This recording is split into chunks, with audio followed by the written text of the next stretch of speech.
Magandang araw at welcome to my YouTube channel. So for today's video ay alam kong masisiyahan kayo dito sa ating topic for today's video dahil makikita po natin ang tatlong dilag na ang gaganda, no? Sumuli na naman pong magsama-sama ang tatlong dilag na magaganda na si Erica at Joy at Dara. So dito po ay maraming natuwa dito sa muli nilang pag-collab, no?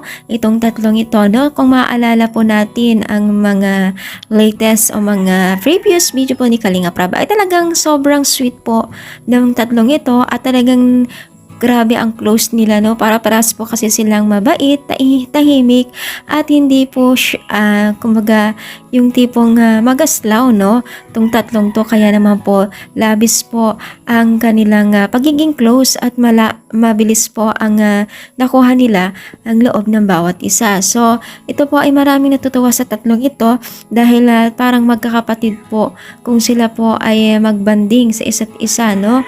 Kung maalala po natin yung mga birthday celebrant po ni Erica ay doon na natin nakitaan ang pagiging isang close ng bawat isa ng tatlo na ito at marami din nakapansin, hindi lamang isa kundi napakarami po ang pagiging close ng ito. No, kung maalala po natin ang post po ni Kalinga Prab kagabi na nagkita-kita tong tatlo at ang caption nga po ay huli kumain sa labas na hindi nagyaya, no? Pero ito guys, ang alam ko kaabang-abang to. Alam ko kasama nila itong sila Kalinga Prab, no?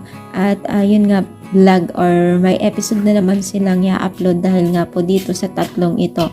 At malamang ay marami na naman pong manonood dito dahil nga po sa maraming humahanga po sa tatlong ito, no? Isa na po dito itong si Erica na talagang umaani po ang views po dito kay Kalinga Prab.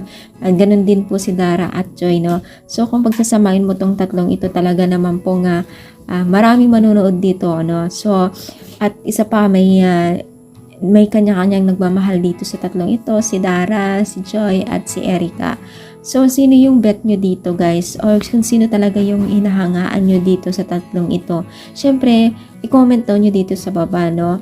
Kasi unang-una po ay itong si Erica, sobrang ganda, pang pageant at tahimik. Itong si Joy din mistisahin, no? Kung mapapansin po natin dito sa mga upload po, mistisahin. Ito si Dara Morena pero ang lakas din ang dating, no?